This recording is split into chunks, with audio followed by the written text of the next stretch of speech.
खबर जनपद कानपुर से, जहां रन फॉर यूनिटी 2025 का भव्य आयोजन किया गया। आपको बताते चले, बिल्हौर विकासखंड परिसर में आज लौह पुरुष सरदार वल्लभ भाई पटेल की 150वीं जयंती सांसद अशोक रावत के नेतृत्व में मनाई गई, जहां राष्ट्रीय एकता दौड़ रन फॉर यूनिटी का आयोजन किया गया, जिसमें सैकड़ों भारतीय जनता पार्टी के कार्यकर्ता व पदाधिकारियों और स्थानीय नागरिकों ने उत्साहपूर्वक भाग लिया। इस अवसर पर देश में एकता, अखंडता और राष्ट्रभक्ति का संदेश गूंजता नजर आया।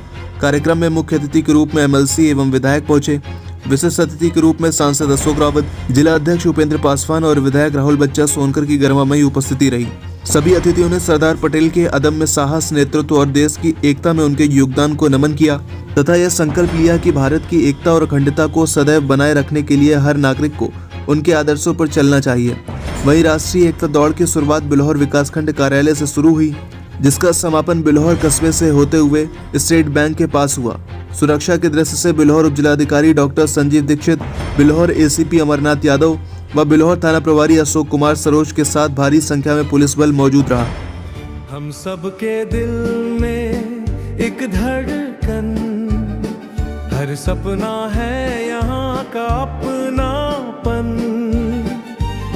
मिट्टी की खुशबू से बंधे हैं हर रंग में रंगे, हम एक हैं। देश की अखंडता और एकता का संदेश लिए आज भारत के लोहा पुरुष सरदार वल्लभ भाई पटेल की 150वीं जयंती बड़ी धूमधाम से बिल्हौर क्षेत्र में मनाई गई।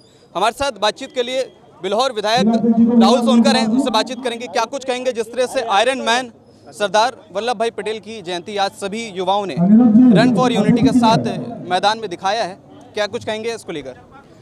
जिस तरह से सरदार वल्लभ भाई पटेल जी ने स्वतंत्रता के बाद इस देश के अलग अलग टुकड़ों में, अलग अलग हिस्सों में बटे हुए जो राजशाही थी, अपना अपना वो राजतंत्र चलाना चाह रहे थे। देश की स्वतंत्रता के बाद सबसे बड़ी चुनौती थी इस भारत को अखंड भारत बनाने के लिए। उस चुनौती को उन्होंने बहुत ही मैं कहता हूं कि बहुत ही निष्ठा के साथ, बहुत ही ईमानदारी के साथ उसको निभाया और बहुत ही शक्ति का उसमें उन्होंने अपनी स्ट्रेटजी का भी बहुत इस्तेमाल किया।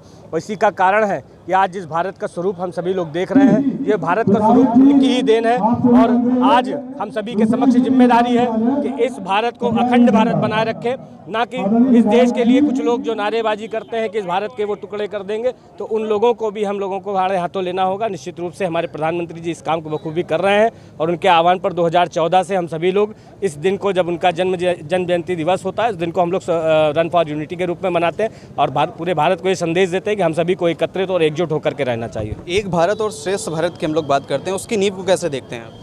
एक भारत श्रेष्ठ भारत निश्चित रूप से हमारे सभी के समक्ष एक उदाहरण है। 2014 से लेकर के और 2024 तक जब प्रधानमंत्री जी अपने 10 साल पूरे कर चुके थे, तब निश्चित रूप से आप सभी ने देखा होगा कि इस देश के गरीब किसान वर्ग को जो 1947 में जब ये देश स्वतंत्र हुआ था, तब से उन लोगों के पास, जो लोग राजनीति करते थे, उनके पास खुद के चार्टर्ड प्लान थे, लेकिन गांव के आदमी के पास उसका खुद का शौचालय भी नहीं हुआ करता था।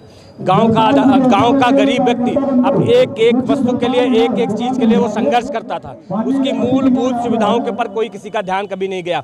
हम निश्चित रूप से चांद पर पहुंच गए, लेकिन हमारे गांव के लोगों की स्थिति बहुत ही गंभीर थी, जिसको हमारे प्रधानमंत्री जी ने समझा है। तो किसान सम्मान निधि आज उनको मिल रही है, विधवा पेंशन, दिव्यांग पेंशन और वृद्धावस्था पेंशन के रूप में उनको लाभान्वित करने का काम किया जा रहा है। और निश्चित रूप से जो उज्ज्वला कनेक्शन की हम बात करते हैं, वो इस भारत के अंदर ऐसा क्रांतिकारी परिवर्तन था जो भारत के लोगों को मुझे लगता है कि सबसे ज़्यादा आगे ले जाने में कारगर रहा है। और आज भारत की स्थिति 10 साल में बदल गई। तो हम जो कहते हैं ना कि अखंड भारत है, तो हमारा भारत अखंड है और आज हम उसको, इस स्वरूप को पूरी दुनिया देख रही है। हम विकसित भारत 2047 के भी सपने देख रहे हैं, उसको लेकर क्या कुछ कहेंगे? निश्चित रूप से जिन लोगों ने इस स्वप्न को देखा है और जिन लोगों ने इसके साकार होने के लिए योजना बनाई है, हो सकता है कि 1947 में वो जीवित न रहें, लेकिन उनका जो विजन है, जो उनका दृष्टिकोण है, वो निश्चित रूप से कार्य करता रहेगा। क्योंकि 1947 में भारत कैसा होना चाहिए, जब ये सोच करके उस समय योजनाएं बनाई गई थी, सरदार वल्लभ भाई पटेल जी ने उसकी नींव रखी थी। तो आज निश्चित रूप से बहुत बड़ा परिवर्तन उस देश के रूप में हम भारत में देख रहे हैं।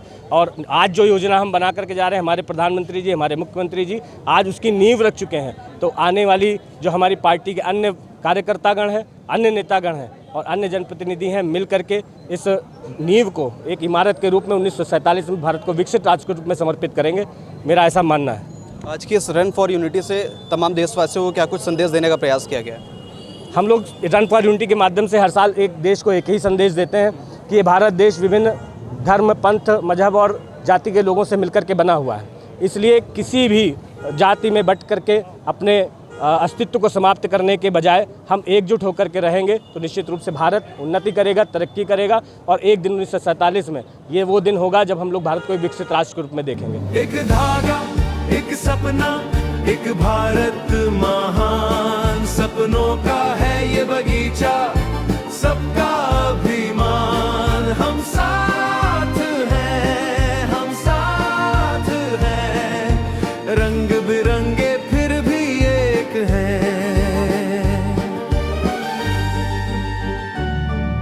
भारतीय जनता पार्टी के पूर्व जिला महामंत्री नवले मिश्रा इस वक्त मेरे साथ बातचीत के लिए मौजूद हैं। आज रन फॉर यूनिटी के माध्यम से तमाम देशवासियों को संदेश दिया गया है एकता और अखंडता को, कैसे देखते हैं इसे? हमारी सभ्यता को कई बार अंग्रेजों ने, मुगल शासकों ने लहूलुहान किया। हमारी सभ्यता के ऊपर, हिंदू सभ्यता के ऊपर बड़े क्रूर हमले हुए। मैं धन्यवाद दूंगा अपने लौह पुरुष श्री स्वर्गीय श्री सरदार पटेल जी का, जिन्होंने हम सबको एक दिशा दी, भारत की एकता अखंडता कायम की। आज भारत विश्व में सोने की चिड़िया कहलाया जा रहा है। इसकी नींव सरदार पटेल जी ने आज़ादी के समय ही रख दी थी। आज सरदार पटेल जी के आदर्शों पर चलकर हम, हमारे देशवासी एकता के सूत्र में एक साथ आगे बढ़ रहे हैं और हमारी एकता अखंडता ही भारत को आत्मनिर्भर भारत बनाएगी। मोदी जी का आत्मनिर्भर भारत और स्वदेशी संकल्प अभियान भी के पीछे आज सरदार पटेल जी के आदर्श हैं। नवले जी, आपके सपनों का भारत कैसा है?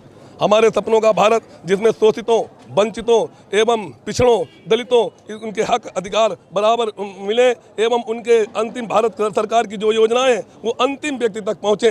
हमारा ऐसा सपने का भारत होना चाहिए। हमारी जो सरकारी योजनाएं हर व्यक्ति खुशहाल हो, हर व्यक्ति खुश हो, ये ऐसा भारत होना चाहिए। जिस तरह की आप बातें कर रहे हैं, क्या वाकई धरातल पर इस तरह की सुविधाएं जो हैं पहुंच रही हैं नागरिकों तक? लगातार जब से मोदी जी के 2014 के बाद में जब से मैनुअल समाप्त हुआ, ऑनलाइन आया, ऑनलाइन होने के कारण आम आदमी के अधिकार आम आदमी को मिल रहे हैं। आज मोदी जी जैसे पूर्व की सरकारें अंगूठा दिखाती थीं, हर योजनाओं को अंगूठा दिखा कर हड़प लेती थीं, लेकिन आज वही अंगूठा आम आदमी का एक ताकत बन गया है, एक सिंबल बन गया है। आप अंगूठा लगाएंगे, आप राशन पाएंगे। आप अगर अंगूठा लगाएंगे, आपकी कोई योजना कोई हड़प नहीं सकता। आम जनता की चीज़ें सीधे आम जनता तक मिल रही हैं। इसके लिए सारे काम बराबर सरकार, केंद्र सरकार माननीय मोदी जी के नेतृत्व में हो रहा है।